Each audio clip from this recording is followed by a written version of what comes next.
दोस्तों एक बार फिर से आपका एक नई वीडियो में बहुत बहुत स्वागत है।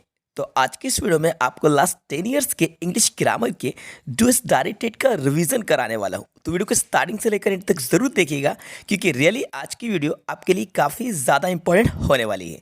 चलिए वीडियो को शुरू करते हैं। सबसे पहले यहाँ पे आप हेडिंग देख लीजिए, important objective type question of last 10 years. तो ऑब्जेक्टिव टाइप क्वेश्चन है जिनको ऑलरेडी मैं एक्सप्लेन करा चुका हूँ। डायरेक्टली हम चलते हैं यहाँ पे डूएस डायरेक्टेड की तरफ। ये रहे हमारे डूएस डायरेक्टेड जो कि काफ़ी ज़्यादा इंपॉर्टेंट है। लास्ट 10 ईयर्स के बोर्ड एग्जाम में ये डूएस डायरेक्टेड पूछे जा चुके हैं, ठीक है। और इनमें से या इसी तरह से ही हमारे कल के एग्जाम में डूएस डायरेक्टेड आने वाले हैं, ठीक है। इसलिए हर एक क्वेश्चन को ध्यान से समझिएगा। चलिए पहला question, people speak English all over the world. करना क्या है हमें, change into passive. Passive voice का एक क्वेश्चन जरूर आएगा, 100% पैसिव वॉइस से एक क्वेश्चन आपका पूछा जाएगा। People speak English all over the world. तो देखो इसका जो राइट आंसर होगा मैं आपको बता देता हूँ। पहला ऑब्जेक्ट यहाँ पे इंग्लिश है, तो आपको स्टार्टिंग में यहाँ पे लिखना है इंग्लिश। इंग्लिश इज, देन आपको यहाँ पे वर्ब की थर्ड फॉर्म लिखना है spoken. English is spoken all over the world. इस तरह से इसका राइट आंसर होगा। बस बाय पीपल आपको नहीं लगाना है, याद रखना है English is spoken all over the world, मतलब ये है कि इंग्लिश पूरी दुनिया में बोली जाती है, ठीक है। आगे बढ़ते हैं क्वेश्चन नंबर सेकंड की तरफ। नोट करते जाइएगा सभी आंसर्स, ठीक है। Radha did not go to school, she was ill. ठीक है, हमें बिकॉज से कनेक्ट करना है, तो आपको दोनों सेंटेंस के बीच में आपको बिकॉज लगा देना है, BECAUS, बिकॉज का यूज करना है। Radha did not go to school because she was ill. Radha school नहीं गई क्योंकि वह बीमार थी। फुल स्टॉप के प्लेस पर आपको बिकॉज का यूज करना है दोनों सेंटेंस के बीच में। आगे बढ़ेंगे क्वेश्चन नंबर थर्ड की तरफ। क्वेश्चन नंबर थर्ड ये रहा हमारा, he does his duty well. काफी ज्यादा इंपॉर्टेंट है, देखो भाई 2-3 बार ये आ चुका है। इस तरह से क्वेश्चंस नेगेटिव पूछे जाते हैं और 100% आपका एक क्वेश्चन नेगेटिव या इंटेरोगेटिव बनाने के लिए आता है, ठीक है। और नेगेटिव में भी इस तरह से क्वेश्चंस आपके पूछे जाते हैं जो आपको थोड़ा सा कंफ्यूज करते हैं, ठीक है। तो देखो थोड़ा सा मैं इसको जूम कर देता हूँ, ये रहा, he does his duty well. हमें इसको नेगेटिव में चेंज करना है, तो कैसे करेंगे, देखिए स्टार्टिंग में सब्जेक्ट लिखेंगे ही, हेल्पिंग वर्ब लगाएंगे यहाँ पे हम डज, देन हम लिखेंगे नॉट, फिर आप लिखोगे वर्ब की फर्स्ट फॉर्म डू, देन आप लिख देंगे हिज, फिर राइट कर दीजिएगा ड्यूटी, और लास्ट में क्या दिया, वेल दिया है तो वेल, ठीक है, और फुल स्टॉप लगा दीजिएगा। He does not do his duty well, वे अपनी ड्यूटी अच्छे से नहीं करता है। पॉइंट टू बी नोटेड, अब इस बात को आप याद रखिएगा, डज नॉट के बाद यहाँ पे डू जरूर लगाना है। मोस्टली स्टूडेंट मिस्टेक क्या करते हैं, ये मेन वर्ब का यूज नहीं कर पाते हैं, सेंटेंस आपका इनकम्प्लीट होता है, ठीक है। लेकिन ऐसी गलती आपको नहीं करना है। He does not do his duty well correct answer होगा। आगे बढ़ेंगे क्वेश्चन नंबर 4 की तरफ। Question number 4, her father teaches her Hindi, change into past simple tense. इसको हमें पास्ट सिंपल टेंस में चेंज करना है। तो पास्ट सिंपल में क्या होता है, देखो स्ट्रक्चर सब्जेक्ट होता है, देन V2 होता है और ऑब्जेक्ट का यूज होता है। तो आपको V2 का यूज करना है। अब V2 का यूज कहाँ करना है, मतलब कि वर्ब देखिए यहाँ पे टीचर्स है, तो टीचर्स की पास्ट फॉर्म क्या होती है, टॉट, TAUGHT। बस कैसे बनेगा, हर फादर टॉट हर हिंदी। इस तरह से आपको टीचर्स की सेकेंड फॉर्म टॉट यूज करना है, पास्ट सिंपल में चेंज हो जाएगा। आगे बढ़ेंगे क्वेश्चन नंबर 5 की तरफ। क्वेश्चन नंबर 5 है, the child cried for milk, change into present continuous. इसको हमें प्रेजेंट कंटिन्यूस में चेंज करना है। तो प्रेजेंट कंटिन्यूस में चेंज करने के लिए प्रेजेंट कंटिन्यूस का स्ट्रक्चर पता होना चाहिए। क्या होता है, subject, then is, am, then are, then V1 ING, यानी कि मैंने फॉर लिख दिया है, और देन ऑब्जेक्ट का यूज होता है, ठीक है। सिंगुलर सब्जेक्ट के साथ इज आता है, प्लूरल के साथ आर आता है, और आई के साथ एम का यूज होता है, और सभी में वर्ब में ING की फॉर्म का यूज करते हैं, ठीक है। अब देखिए यहाँ पे द चाइल्ड है, तो स्टार्टिंग में सब्जेक्ट आप लिखेंगे द चाइल्ड, सिंगुलर है इसलिए हेल्पिंग वर्ब लगाएंगे इज। क्राई में आप ING फॉर्म का यूज करेंगे, तो यहाँ पे क्राइंग, देन फॉर, और आपका मिल्क जैसा का तैसा हो जाएगा। The child is crying for milk, बच्चा मिल्क के लिए रो रहा है। ये हमारा प्रेजेंट कंटिन्यूस में चेंज होगा। और एक बात याद रखना, अगर कंटिन्यूस की जगह पर ये आपसे कहते हैं कि प्रोग्रेसिव, इस बात को आप नोट कर लीजिए। अगर ये कहा जाए कि प्रोग्रेसिव में बनाई है, तो प्रोग्रेसिव भी कंटिन्यूस को ही कहा जाता है, ठीक है। आगे बढ़ेंगे क्वेश्चन नंबर 6 की तरफ। क्वेश्चन नंबर 6 काफी ज्यादा इंपॉर्टेंट है, if they do not work properly they will be punished. यदि वे ठीक ढंग से काम नहीं करते हैं तो वह पनिश किए जाएंगे। Rewrite using unless in place of if, हमें इफ के प्लेस पर अनलेस का यूज करना है। अब इफ के प्लेस पर अनलेस का यूज करने के लिए एक बात आप याद रखिएगा, अगर पहला वाला सेंटेंस यानी कि इफ वाला सेंटेंस हमारा नेगेटिव है, तो अनलेस का यूज करने के लिए आपको उसको अफर्मेटिव बना देना है। और अगर नेगेटिव नहीं है, अफर्मेटिव है, तो फिर आपको बाद वाले को नेगेटिव बना देना है, ठीक है। दोनों में से आपको कोई एक काम करना है, क्योंकि अनलेस का मतलब होता है यदि नहीं, यदि नहीं, ठीक है। चलिए अब देखते हैं कैसे करेंगे। देखो ये इफ़ के प्लेस पर हम अनलेस का यूज़ करेंगे, तो इफ़ को हटाकर हम सबसे पहले लिख लेते हैं अनलेस, और सब्जेक्ट हम लिखेंगे यहाँ पे दे। अब यहाँ से नॉट हटेगा तो डू भी हटेगा, क्योंकि हेल्पिंग वर्ब बढ़ती है तो हटती भी है। अनलेस दे वर्क प्रॉपरली, तो यहाँ पे आप राइट कर लीजिएगा वर्क प्रॉपरली, ठीक है। अनलेस दे वर्क प्रॉपरली, अब कॉमा लगाइए और बाद वाले में आप कोई चेंजेस नहीं करिएगा। दे विल बी पनिश लिखा हुआ है तो इसको जैसा का तैसा एज इट लिख दीजिएगा, दे विल बी पनिश्ड, ठीक है। इस तरह से आप इसको राइट कर लीजिएगा, ये आपका हो जाएगा। अगर ये निगेटिव नहीं होता, अफर्मेटिव होते, दोनों अफर्मेटिव होते, तो फिर आप क्या करते, इफ़ के प्लेस पर अनलेस का यूज़ करने के लिए इफ़ को हटाकर अनलेस लिखते और बाद वाले को नेगेटिव बना देते, ठीक है ना। क्योंकि अनलेस के साथ सेंटेंस जो होता है वो नेगेटिव रिजल्ट देता है, नेगेटिव अर्थ रखता है। चलिए आगे बढ़ते हैं क्वेश्चन नंबर 7 की तरफ। क्वेश्चन नंबर 7 है, some people are rich they are not happy. Combine using but का यूज़ करना है, तो देखो दोनों सेंटेंस के बीच में आपको बट लगा देना है। Some people are rich but they are not happy, दोनों सेंटेंस के बीच में आपको बट का यूज़ करना है, ठीक है ना। चलिए आगे बढ़ते हैं क्वेश्चन नंबर 8 की तरफ। तो स्टूडेंट्स हमारा नेक्स्ट क्वेश्चन है, ही नोज मी वेल। इसमें हमें करना क्या है, चेंज इनटू पैसिव।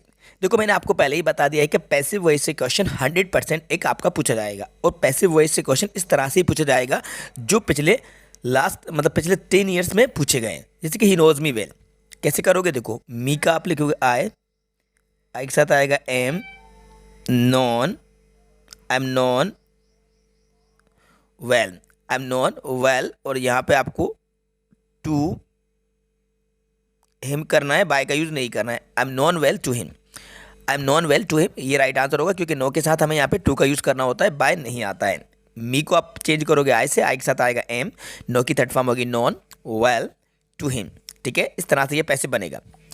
आगे बढ़ेंगे क्वेश्चन नंबर 9 की तरफ। क्वेश्चन नंबर 9 है, ही प्लेड क्रिकेट देयर। यहाँ पे ये प्लेड है, ये प्लेड है, करना क्या है, प्रेजेंट प्रोग्रेसिव। देखो जैसे कि मैंने आपको पहले भी बताया था कि कंटिन्यूस को प्रोग्रेसिव के नाम से भी जाना जाता है, तो यहाँ पे देखने को भी आपको मिल गया एग्जाम्पल, ही played cricket there. Present continuous में चेंज करना है, यानी कि प्रेजेंट प्रोग्रेसिव। कैसे करोगे, देखो ही के साथ क्या लगेगा, is, he is playing cricket there, he is playing cricket there, वे वहाँ पे क्रिकेट खेल रहा है। ये हमारा प्रेजेंट प्रोग्रेसिव यानी कि प्रेजेंट कंटिन्यूस में चेंज हो गया है। आगे बढ़ेंगे क्वेश्चन नंबर 10 की तरफ, जो कि काफ़ी ज़्यादा इंपॉर्टेंट है। रिलेटिव क्लॉज से ज़रूर क्वेश्चन एक पूछा जाता है, लास्ट ईयर भी पूछा गया था। The man has not come for today's, the man brings milk, ठीक है। करना क्या है, combine the make a complex sentence using relative clause. Relative clause कहा जाए या फिर आपको एडजेक्टिव क्लॉज कहा जाए, तो कंफ्यूज बिल्कुल भी नहीं होना है। रिलेटिव क्लॉज और एडजेक्टिव क्लॉज एक ही होता है, ठीक है। देखो भाई कैसे बनेगा, समझ लीजिए। तो स्टूडेंट्स रिलेटिव क्लॉज में यूज होने वाले जो कंजक्शन होते हैं उनको सबसे पहले देख लीजिए। रिलेटिव क्लॉज में यूज होने वाले कंजक्शन में हु होता है, आपका हुम आता है, विच आता है, आपका दैट का यूज होता है, और आपका हुज का यूज होता है, ठीक है। ये रिलेटिव क्लॉज या एडजेक्टिव क्लॉज में यूज होने वाले कंजक्शन है, ठीक है ना। तो इनमें देखिए ज़्यादातर हु से क्वेश्चन आपके बनते हैं, बाकी आपके हुम, वेयर, वो विच, दैट, हुज, इनसे बहुत ही कम क्वेश्चंस पूछे जाते हैं, हु से ज़्यादा आते हैं। और ये पर्सन वाली बात चल रही है, द मैन, और ये द मैन हमारा दूसरे में भी है, कॉमन है, सब्जेक्ट के प्लेस पर है, इसलिए इसको हु से ही कनेक्ट किया जाएगा, ठीक है। कैसे बनेगा, देखो सबसे पहले आप सब्जेक्ट लिखिए द मैन, द मैन, ठीक है, इतना लिखा आपने।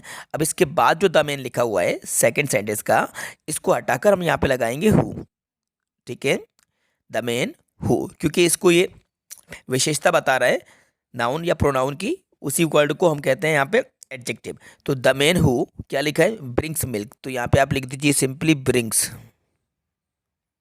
Brings milk. The man who brings milk, व्यक्ति जो मिल्क लेकर आता है। अब क्या बचा आपका, has not come for two days, तो बस सिंपली इसको इसके बाद लिख दीजिएगा, has not come for 2 days, okay. व्यक्ति जो मिल्क लेके आता है 2 दिन से नहीं आया है, इस तरह से आप यहाँ पे हु से कनेक्ट कर दीजिएगा। हु का मतलब होगा यहाँ पे जो।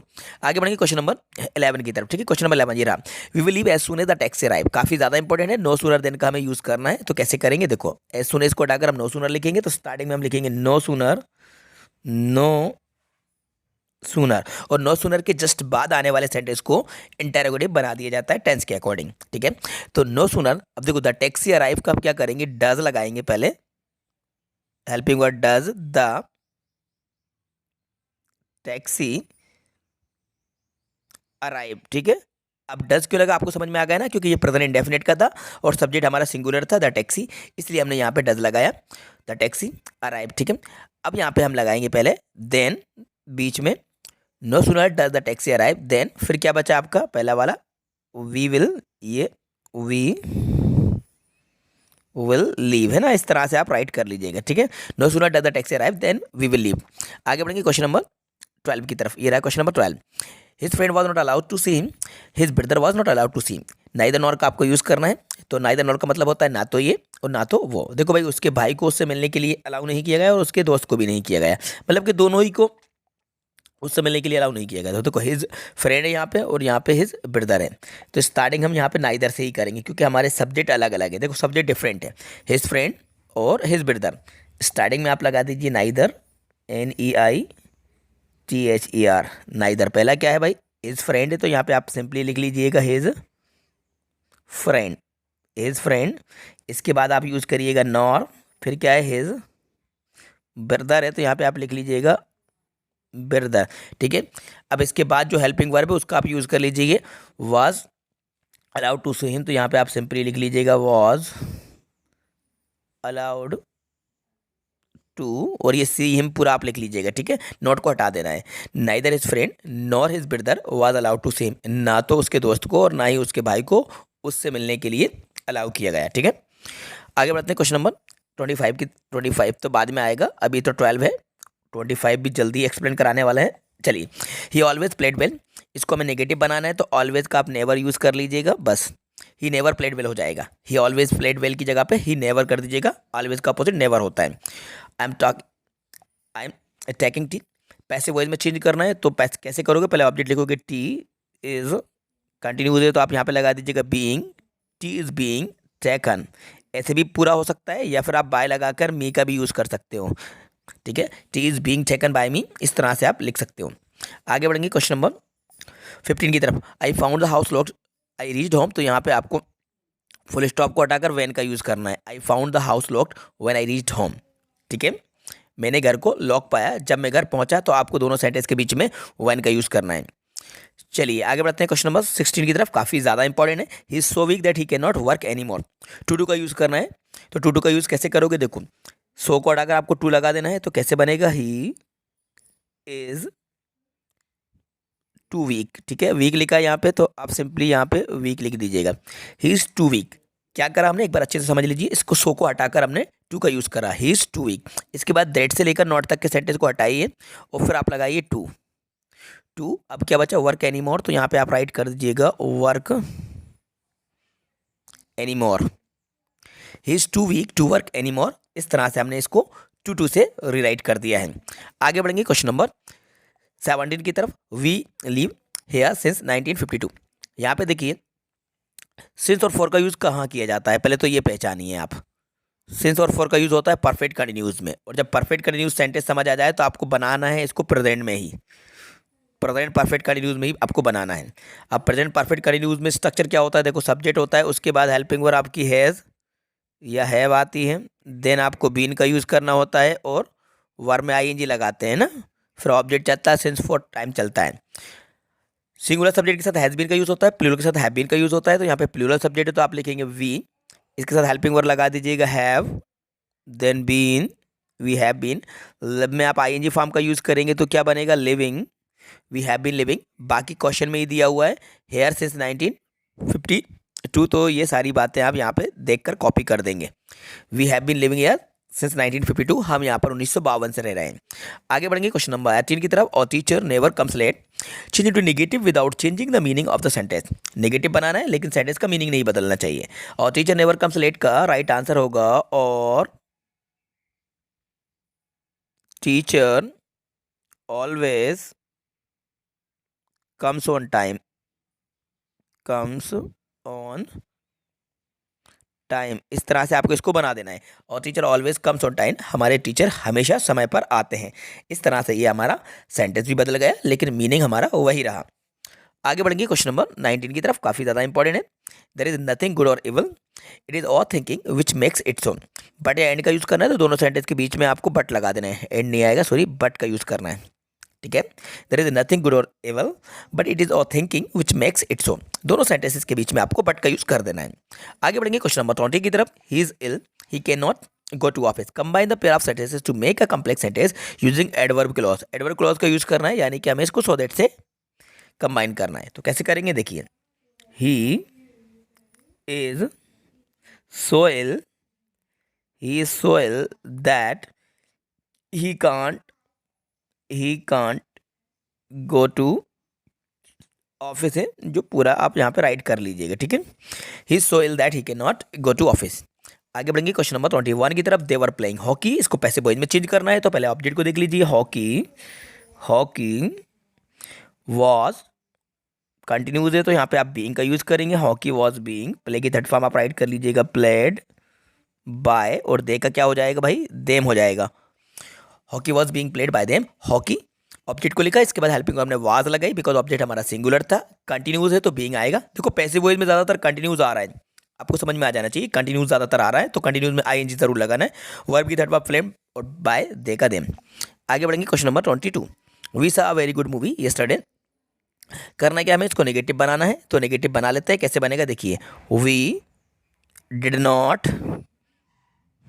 नॉट सा की फर्स्ट फॉर्म सी, और वही अ वेरी गुड मूवी जो भी कुछ है तो वहाँ पे लिख लीजिएगा अ वेरी गुड मूवी, पूरा का पूरा कॉपी कर दीजिएगा, ठीक है। डिड नॉट से बनेगा, क्योंकि सेंटेंस हमारा पास्ट इंडेफिनिट का था। डिड नॉट, और डिड नॉट के बाद यहाँ पे V1 का यूज़ होता है। क्वेश्चन नंबर 23 काफ़ी ज़्यादा इंपॉर्टेंट है, 2023 में आने के चांसेस बहुत ज़्यादा हैं इसके, अच्छे से देख लीजिए।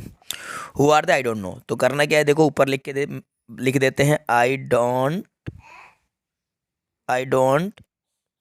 नो हु दे आर, और फुल स्टॉप लगाना है, क्वेश्चन मार्क नहीं लगाना है। I don't know who they are, ये इसका राइट आंसर होगा। The bag was yellow, the bag content money. तो कैसे करना है आपको, combine the pair of sentences using a relative clause. Relative clause का यूज करना है, यहाँ पे थिंग वाली बात चल रही है, तो विच से कनेक्ट हो जाएगा। द बैग यहाँ पे आपको लगा देना है विच, फिर क्या है कंटेंट मनी, तो यहाँ पे आपको राइट कर देना है कंटेंट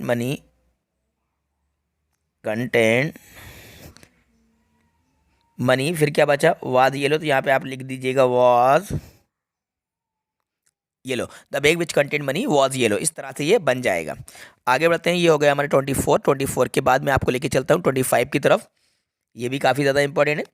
और neighbours live here for 5 years, तो ये देखो प्रेजेंट परफेक्ट कंटिन्यूस का है, तो यहाँ पे आपको नेबर्स लिखा हुआ है, तो आपको करना क्या है, यहाँ पे लिख देना हैव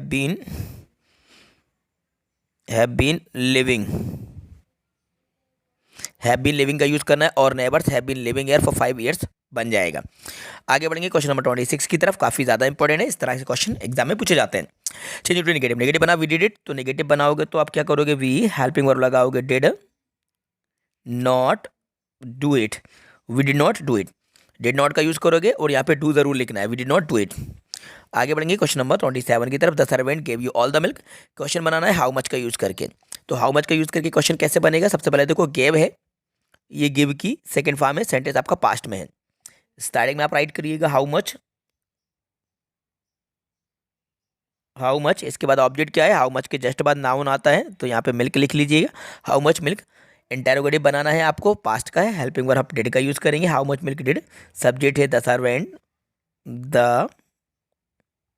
सर्वेंट, वर्ब की फर्स्ट फॉर्म आप लिखेंगे गिव, देन आप लिखेंगे यू, और क्वेश्चन मार्क का यूज करेंगे। How much milk did the servant give you, कितना मिल्क सर्वेंट ने आपको दिया, ये इस तरह से इंटरोगेटिव बना। Rashmi cried for water, easy है, आपसे बन जाएगा, प्रेजेंट कंटिन्यूज में है, तो Rashmi is crying for water हो जाएगा। 29 है, we are collecting books, passive voice में चेंज करना है। ज़्यादातर देखो कंटिन्यूज के आपके पैसिव में क्वेश्चन पूछे गए हैं। तो ऑब्जेक्ट हमारा बुक्स है, तो यहाँ पे आप लिखिएगा बुक्स आर बीइंग, कंटिन्यूज है तो हम यहाँ पे बीइंग का यूज करेंगे। Books are being collected by us, books are being collected by us. आगे बढ़ेंगे क्वेश्चन नंबर 30 की तरफ। क्वेश्चन नंबर 30 है the beggar won't go away you will give him some money. आपको अंटिल का यूज करना है, तो दोनों सेंटेंस के बीच में आपको अंटिल लगा देना है, ठीक है। The beggar won't go away until you will give him some money, until बीच में आएगा। क्वेश्चन नंबर 31 है रीअरेंज आपको करना है, तो I had a lot of time during exam, ये आपको करना है, ठीक है। I had a lot of time during exam, तो यहाँ पे देखो देखो अ लॉट ऑफ टाइम, इसमें कुछ चेंजेस दिया है, कुछ चेंजेस दिया है। तो देखो यहाँ पे हेड है, एग्जाम है, अ लॉट ऑफ है, आई है, ड्यूरिंग है, टाइम है, और यहाँ पे हेडेक दिया है यहाँ पे, है ना। तो इसका थोड़ा सा चेंजेस होगा, ठीक है। इसको मैं आपको बना के बता देता हूँ। तो देखिए भाई, I had I had a lot of headache, ये हेडेक यहाँ पे दिया हुआ है, तो इसमें आप हेडेक लिख लीजिएगा, हेड एक, I had a lot of headache during during exam time, तो एग्जाम टाइम इस तरह से चेंज होगा, ठीक है। ये हेडेक है इसलिए इसको इस तरह से देंगे, ठीक है। अगर हेडेक नहीं आता तो फिर जो मैंने आपको पहले बताया था वही होता, I had a lot of headache during exam time, ठीक है। इस तरह से इसको बना लेना, रीअरेंज हो जाएगा। आगे बढ़ेंगे क्वेश्चन नंबर 32 की तरफ। His brother sold all the gold, how much, अभी मैंने आपको ऊपर बताया उसी तरह से बन जाएगा, how much gold did his brother sell. I know the boy, ये भी आपसे बन जाएगा, अभी मैंने आपको ऊपर बताया the boy is known to me आएगा, है ना।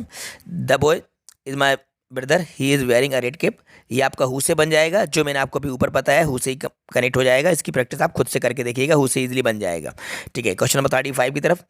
ही is so weak that he can not walk, too to का यूज़ करना है, ये भी आपसे इजीली बन जाएगा, ऊपर मैंने आपको बता दिया है टू टू का यूज़ कैसे करते हैं। The child cried for milk, repeated question है, अभी ये मैंने आपको बता दिया है, ठीक है।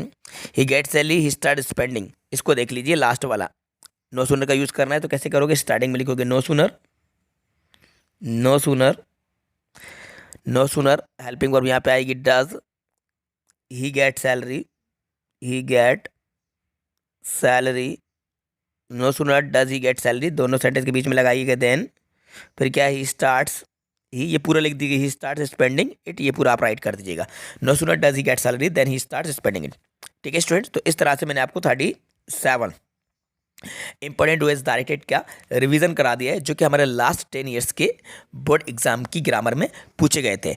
और आपके जो क्वेश्चंस आने वाले हैं वो इस तरह से क्वेश्चंस आएंगे, या तो क्वेश्चन आपके रिपीट हो जाएंगे, और या फिर ग्रामर में थोड़े बहुत क्वेश्चन में सब्जेक्ट को, ऑब्जेक्ट को या वर्ब को वो इधर उधर कर सकते हैं, चेंज कर सकते हैं थोड़ा आपको कंफ्यूज करने के लिए। बट आपकी इंग्लिश ग्रामर के 2S डायरेक्टेड का लेवल यही रहने वाला है, इस चीज़ की गारंटी मैं आपको देता हूँ कि इनमें से ही या इसी तरह से क्वेश्चन हमारे आने वाले एग्जाम में पूछे जाएंगे। तो इन क्वेश्चंस को आपको एक बार अच्छे तरीके से प्रैक्टिस करना है, खुद से आपको इन क्वेश्चंस को सॉल्व करके देखना है, ठीक है ना।